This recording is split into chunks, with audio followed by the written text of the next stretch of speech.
You got to learn. If you're going to miss a lesson, try to make sure you go over the videos. It's very hard. Let's do this. Okay, factorize fully. No, that's the right one. That's the right one. Factorize fully. Factorizing Monic quadratics. Is it working for you, Polly? No. So you guys can see the difference between what we were doing last year and this year. This year, it's going to look like this. X squared plus 5x plus 6. You got to factorize, but you can tell you can't even factorize anything out of it. There's nothing that's common. Whereas last year, you would have had a question that looked like this. 2x plus, let's say, 4y. You could take out a 2, and you're left with x plus 2y. Does that ring a bell? Maybe. That was last year. It's something we'll revise again, maybe probably next week. This year's one that you can tell you there's nothing common to factorize out. All of a sudden, I was able to factorize it to something like this. And that's what we're going to learn today. Now, there are probably about 5 or 6 different methods. That's a lot of methods. I pick the cross method. So there's going to be about 6 of them. My one's going to be called the cross method. If I see you do something else, I'll straight away know you completely ignored the cross method and went with your teacher's method, which is probably going to be PSF method, product sum, and so on. It's not what I do. We do it through cross. The reason why I do it as a cross is because of long term. Remember how I just said this is not going to be only just year 9? It's year 9, year 10, year 11, and year 12. So this is a huge topic, very, very important topic for your future. The method that we're going to use is going to be helpful for us across all years. Whereas the other methods that you might learn at school might be useful in the grade you're in right now. Next year, you're going to learn another method. The year after, you learn another method, and you're always just going to be behind. So we're not going to do that. Cool? Let's see how this works. It's not actually that bad. It's just that you got to get used to it because it's completely new. So I'm not going to say the first 5 are going to be great, but hopefully after a while, you'll start to understand this. The cross method. So what we do is we draw a cross. Easy. What are 2 numbers that multiply to get me x squared? What are 2 things that multiply to get me x squared? You would say x and x, exactly right. Easy so far? What are 2 things that multiply to get me 6? There's 3 and 2 and you got to understand there's a few more. All right, there's 3 and 2 and 6 and 1. Let's just say you did choose 3 and 2. Now the cross won't matter for these cases, mono, that means a number 1 in front of here, but they will matter when it's not a 1 in front. But anyways, I'll show you what the cross is doing. So one more time, 2 numbers that multiply to get me this, 2 numbers that multiply to get me this. Then I have to cross multiply. So can you see that's 2x? And can you see that is 3x? Would 2x and 3x ever become 5x?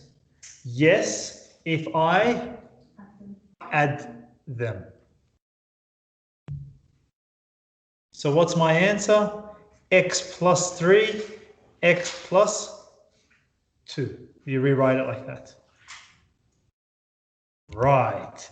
Let's try that again. I have a black screen.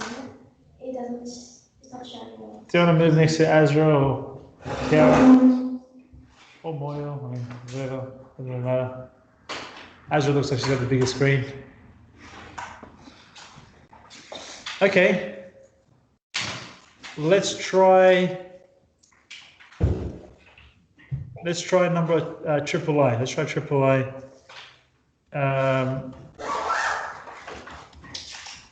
All right, x squared plus 11x plus 24.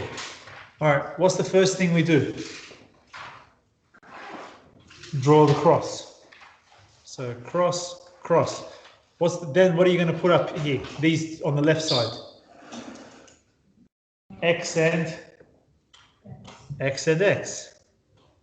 What are two numbers that multiply to get me 24?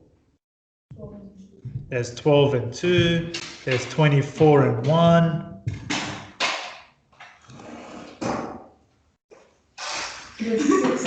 There's 6 and 4. You thought you can be in high school and forget your times tables. 8 and 3. 8 and 3. All right. There we go. Now, yep, you're going to get stronger at times tables again. All right. 12 and 2. Let's choose that one. 12 and 2. Would 12 and 2 ever get you 11 by adding or subtracting? Would 12 and 2, what would 12 and 2 ever get you? Let's make sure we're all on the same page. 14 or 10. Plus or minus, depending on how you add. Do we agree with that? So straight away, if I did this in pen, I'll cross this out. That means I know the answer is definitely not 12 and 2. Then I'll try 24 and 1. Would 24 and 1 ever get me 11? No. What would 24 and 1 get me, just to make sure? Good. I think we're getting this. Would 6 and 4 work? Would 6 and 4 ever get me 11? Nope. So I think we all know what the answer is. 8 and 3. Would 8 and 3 ever get me 11? Yes. And then how? Now this first exercise, I've done them as mostly pluses. So the answer is x plus 8 and x plus 3. All right, I think it's time for us to look at some questions now. One by one. You ready? What is this called again? Factorising, quadratics, or trinomials? Trinomials. They're the same thing. All right. We're going to start, I'll start backwards, just because I want to this time. So, Moya, you can do question 20. So here's our cross. On the left side, what do I draw? X and X. On the right hand side? 7 and 7. Would 7 and 7, well, let's look at this one more time. 7 times 7 gives you 49. Would 7 plus 7 give you 14? Yes. What's my answer? X plus 7 and x plus 7, which we know we can write it as x plus 7 all squared. Good. Gary, do you feel comfortable yet or not yet? Not yet? Chloe, question 19. X and X, draw the cross. 28, what two numbers multiply to get you 28?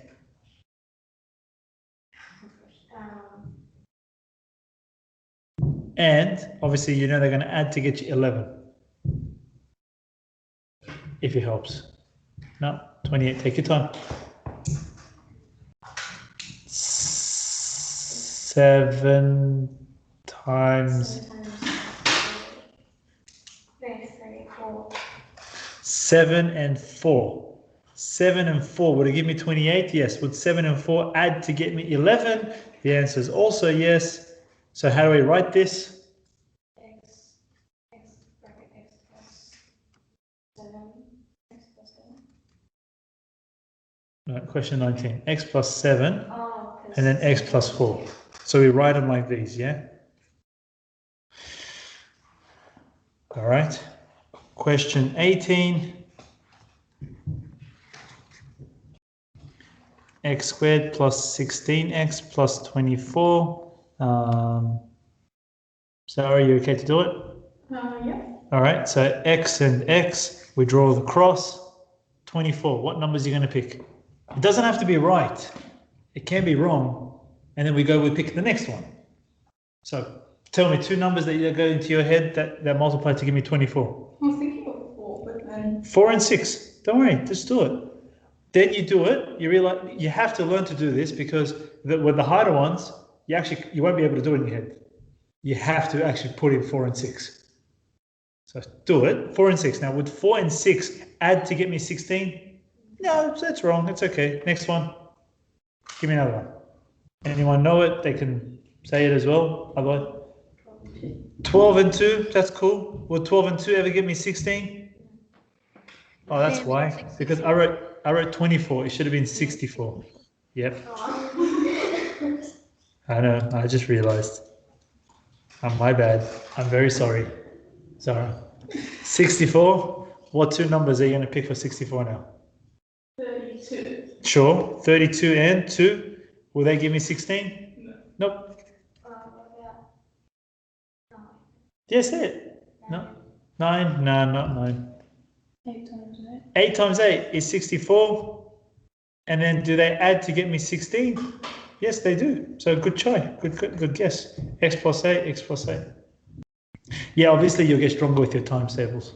Just naturally. You'll have to. So the answer is X plus 8 squared, if you're going to write it like that. Kiara, you can do question 17. X squared plus 11x plus 18. X squared plus 11x plus 18. Again, x and x, draw the cross. 18, what's two numbers that multiply to get you 18? 9 and 2. Will 9 and 2 add to get me 11? Actually, it would. You're done.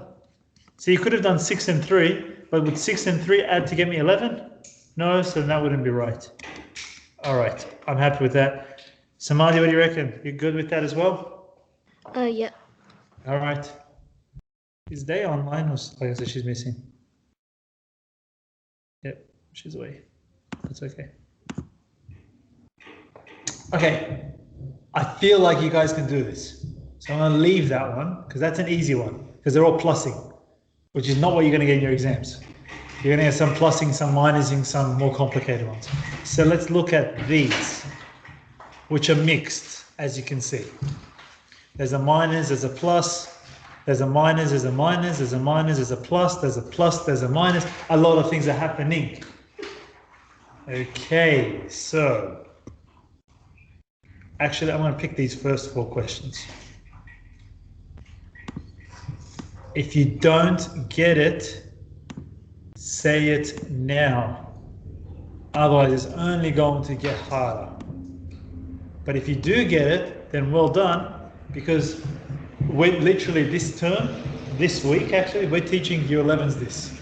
Year 11s, again, that's how many years you will do it. Year 9, Year 10, Year 11. So the sooner you master it, the easier it becomes. All right, let's start with I. What's two numbers that multiply to get me x squared? Well, that's still x and x.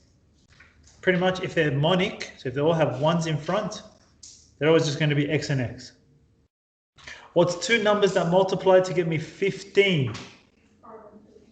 I know 5 and 3, and I know 15 and 1. But since you said 5 and 3, that's the one I'm going to pick. 5 and 3.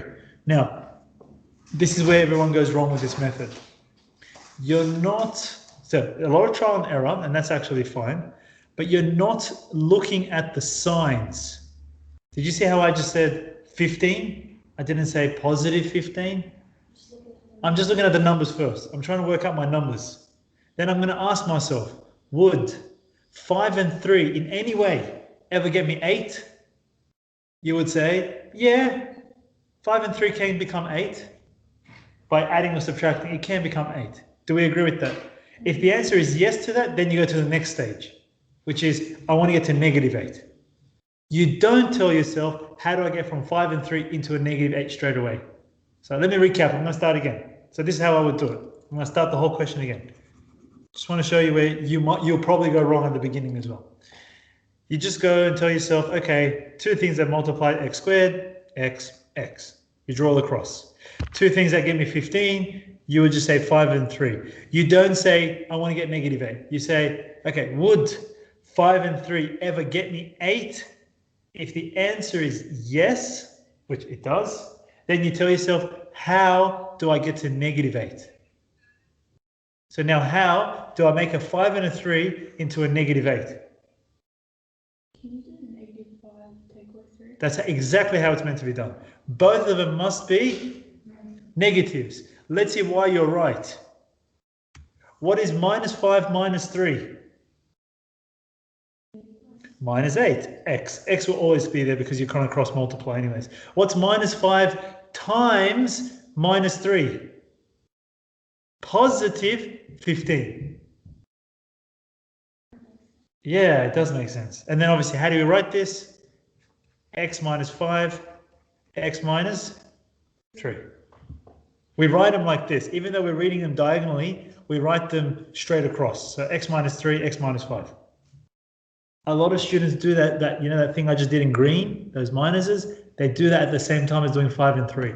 That's where you fail. That's meant to be your last step. So watch me again. What's two things that multiply x squared? I'm going to write x and x. I draw my cross. I don't say negative 10. I don't. I say, what's two numbers that multiply to get me 10? You would say 5 and 2. We would write that down. Then I ask myself, would 5 and 2 ever get me 3? See how, again, I'm ignoring signs. Would 5 and 2 get me 3? You're saying yes, I agree. Now I'm going to ask you, how do you make a 5 and a 2 into a negative 3? Incorrect. If they're both negatives, minus 5 minus 2 is minus 7. Oh, so one negative. You have to say, you can't just say it like that. So Maybe 5 plus 2. She's onto it. Negative 5 plus 2. If you want negative 3, you probably want the bigger number to be negative. I guess that's how I do it. Yeah. And then let's double check if you're right, because you could be wrong even after all this. Is minus 5 plus 2 minus 3? Yes. Is minus 5 times positive 2 negative 10? Yes as well. Is x times x x squared? Yep, you got everything right. You factorized. So the answer is x minus 5, x plus 2. Does somebody want to try it with me assisted? Sorry, you want to try it? All right. We'll do the beginning because AAA, the beginning's easy. X and x, cross, cross. What are you going to say? 4 and 2. 4 and 2. Then what are you going to ask yourself? How do you get 4 and 2 to 8? You already did that. 4 and 2 does become 8. How do you get 6? Would 4 and 6, would 4 and 2 get me 6 by adding or subtracting? That's what you're asking yourself. Would 4 and 2 get me a 6 by adding or subtracting? If the answer is no, for any reason, so like let's hypothetically say this. Look, 8 and 1. Would 8 and 1 get me a 6 by adding or subtracting? No, so that means wrong choice. 8 and 1 gets you what two numbers? 7 or 9. So if you ever saw a 7 or 9 there, that's the one you should have chosen. But it's not a 7 or 9, it's a 6. So you said 4 and 2. Would 4 and 2 ever get you 6? You're saying yes. Then we change colors. I'm just doing it so you guys can get used to that. How, sorry now. You ask yourself how. How do I get from a 4 and a 2 into a negative 6? Minus 4. Minus 4 Plus 2. plus 2 is minus 2. Minus 4. Minus 4, you're minusing even another 2. Am I right? 100%. A lot of things are happening to your brains. I know that because the front side of your brain is your short-term memory, which is this factorizing. Back side of your brain is your long-term memory. That's the whole, multiplying, dividing, adding, subtracting. So right now your brains are going a million miles an hour. It's confused. So it's okay. But you girls are doing well. Answer, x minus 4. Oh, and let's double check it, right? Always you can double check it. What's a negative 4? Oh, you said positive 2, right? Just so you can see something. What's negative 4 times positive 2? Yeah, but what should it have been? Very simple. You start to learn, right? If I need a positive at the end, these two will definitely have to be either both negative or both positive. You see how you start to pick that up? Good girl. It gets very easy. My top year 10, year 11, year 12 students all can just see it. They'll look at, that's what you're meant to do. You're meant to just look at it and know the answer. You start to forget the crosses eventually. So maybe some year 9 students can even do that. So maybe you guys can get onto that sooner rather than later. Let's see. X and X. Chloe, what do you reckon for 20? 5 and 4. You know what my question is? Would 5 and 4 ever get you 1? Yep, you want a positive 1 now? How? 5 minus 4. You actually say it the way you said it's good. Plus 5 minus 4, because the way you're going to write it is literally x plus 5, x minus 4. Please, I know I beat your schools to this, so don't go to school and all of a sudden learn a different method and say, I'm doing this one all of a sudden. Don't do it. Just, you're going to kill this. It's not going to pay off for you, because that method will not be as strong as this. All right. I think we can do, I'll pause there because I don't want to move on too much. Let's do exercise 2 and exercise 4. So 2 and 4. I'll stop the recording there.